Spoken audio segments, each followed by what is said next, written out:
It's always so great to have so many passionate people.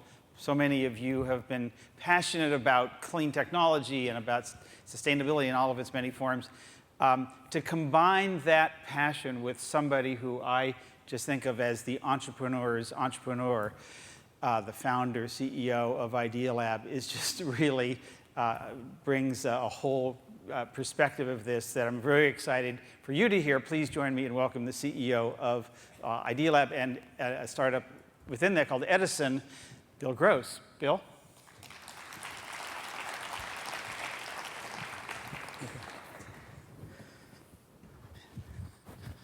Thank you very much. Good morning. It's great to be here today. I'm excited to tell you why I believe that clean technology is a trillion-dollar business opportunity.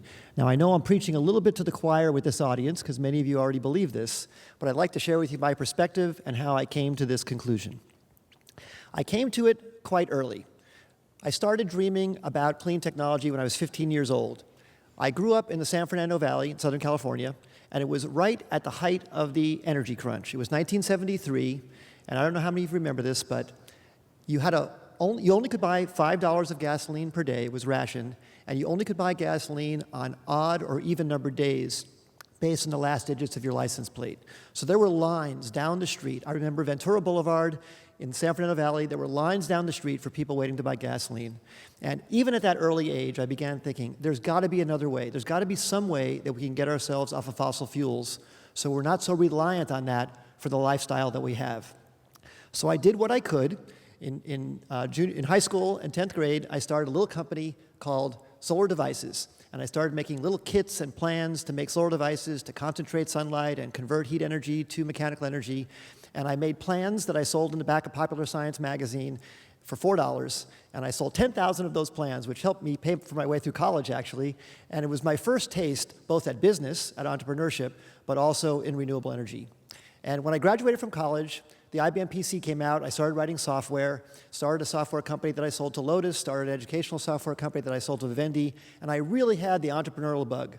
I really realized what happens when you get a group of people together and you give them a high equity stake and you have a unified goal, a shared goal and mission, that you actually unlock human potential. I learned that about entrepreneurship, and it was so powerful to me, I wanted to find a way to scale that. So I started a company called Idea Lab.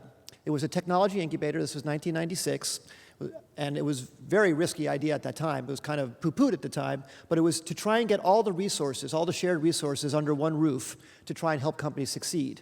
I wanted to try and have entrepreneurship factory. And over the years, it's now 20 years, we just had our 20th anniversary, we've started more than 150 companies in many different areas. And across all those companies, we invested the first $250,000 in each company. So we would brainstorm ideas for products that are needed, services that are needed in clean tech and other areas.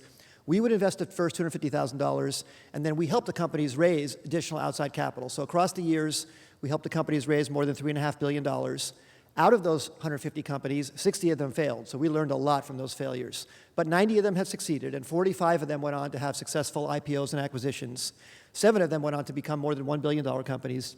We're most proud of the fact that we created more than 10,000 jobs, because that whole idea of scaling entrepreneurship was the thing I was so passionate about.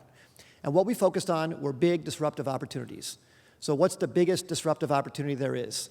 Well, I think the clean tech opportunity is that, and here's why. Across the Earth, everybody would like to live like us. The whole Earth uses 15 terawatts. So 15 terawatts is being used by all 7 billion people on the planet. So about 2,000 watts per person for every man, woman, and child alive everywhere on Earth. 2,000 watts all day long, every day. Now, of course, you know that's not evenly distributed. Some people on the Earth only have 10 watts, and we in this room have much, much more than 2,000 watts. In this room, well, in the United States, we use about 4 times the average, so closer to 8,000 watts per person. In this room, probably another 3 times that, because we fly and we travel, and even the very fact that we're here with air conditioning and so on, we probably use quite a bit more than 8,000 watts per person every day. But 8,000 watts per person every day is like having 10 horses running full out for you all day long to give you the comfort and conveniences that we have in our life. So that just shows you how big a part energy is to our lifestyle. And like I said, everybody else would like to be like us. We use a lot more than the rest of the world, and they're going to catch up. So coming up with a way to create that energy cost effectively is an enormous opportunity. So in the United States, just as an example of how we love our fossil fuels, we now have 1.8 people per household, but 1.9 cars per household. We have more cars per household than people in the United States. And the rest of the world's catching up. China's catching up with a lot more vehicles, vehicle sales that are just through the roof. By 2050, so today we use 15 terawatts, but with population growth and with more normalization of energy usage, the total world estimate is 50 terawatts. So we have 15 terawatts today, 50 terawatts in 2050. How are we going to make up that gap? Right now, that gap is made up by 85% of our energy use is fossil fuels. And you can see from this graph of use of fossil fuels how fast it took off after World War II. There was a big burst in our lifestyle and in our comfort and in all of our productivity by our increasing use of fossil fuels after World War II.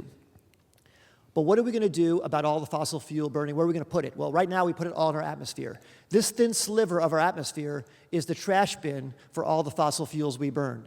And to help visualize that, because we hear all these numbers about parts per million of carbon in the atmosphere and how many pounds we're putting up, and it just sounds like a huge number, I tried to compare it to the trash that we produce on Earth. So on Earth, we produce 7 billion pounds of trash per day, so about 1 pound of trash per person. So every day we're making about 1 pound of trash that we put in landfills somewhere on Earth.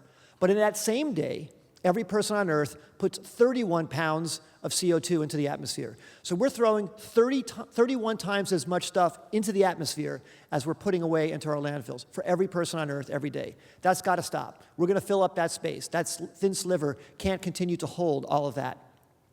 So how do we make up that 35 terawatt gap and not throw all that stuff in the atmosphere? There's only 6 ways. It's nuclear, geothermal, wind, tidal power, biomass, and solar. And all of those can contribute several terawatts to the 35 terawatt gap, but one of them contributes 15,000 terawatts to that 35 terawatt gap, and that's solar. Solar is the one thing that provides dramatically more than the Earth will ever need, no matter how much population. So finding a way to effectively harness that is this huge opportunity. Fortunately, the sun is the most distributed natural resource there is. Pretty much everywhere where there's people, there's sunshine. So it's very fairly distributed for us if we can harness it effectively. Now about the growth of the opportunity. The exponential growth of solar has completely been dramatic, exceeded all expectations. You can see this graph here of global PV installations. Also, the price drop is equally dramatic. The costs have been going down for 10% per year for more than 30 years. There was a magical point, well, back when solar panels first came out, they were $79.40 per watt in 1976. There was a hope that someday they would cross $1 per watt, and that would be magical. And that happened a few years ago. I just came back from the Solar Power International show in Las Vegas last week, and they're at 42 cents a watt. 42 cents a watt for solar panels. That's just unbelievable how much opportunity that brings. The installations are going up dramatically. Globally, by country, it's going up dramatically. And it's not only just solar that's going up. Wind energy, look at the exponential on wind energy. Global lithium-ion battery market, that's going exponentially. So all of the things, solar, wind, storage, all of these opportunities are really going at exponential rates. Just one more example of how fast it's going relative to forecast. Back in 2002, some of the most aggressive forecasts of how big the solar market would be in 2010 was 1 gigawatt a year. In actuality, in 2010, that goal was exceeded by 17 times. It was 17 gigawatts in 2010. And last year, it was 58 times, 58 gigawatts last year. So it's going beyond everybody's most hopeful expectations made back at the turn of the century. The renewable investments are happening at a faster pace than fossil fuels. It crossed over in 2010. And going forward, renewable investments are going to dominate. The green bars here are renewable investments, and the gray bars are fossil fuel investments. Fossil fuel investments going down, renewable going dramatically up. And most importantly, in all past times, when oil prices dropped, renewable investments dropped precipitously. This is the first time we're seeing right now where oil prices dropped and renewable investments keep on going up. Finally, people have figured out that this opportunity is so big that they're continuing to invest even as oil prices drop. That's what's so dramatic and exciting about this. It's great news. It's really great news. So what is Idea Lab working on? I'm working on a whole bunch of different things. We're starting companies in as many areas as we can, and I'd love to talk to you here more about new things we could do together. I'm working on waste heat recovery, boosting PV panel output, new types of installation methods to reduce costs, new solar concentration methods, new types of energy storage, and microgrids. One of the companies we're working on makes a Stirling engine that is 33% efficient at low temperature. It's world record-setting efficiency. And what that allows us to do is take waste heat from diesel exhaust or other exhaust manufacturing processes and make extra electricity. Another company we're working on, PV Booster, we just announced this company last week at Solar Power International, is an individual two-axis tracker for PV panels that boosts the output by 31%. This is great for commercial rooftop solar.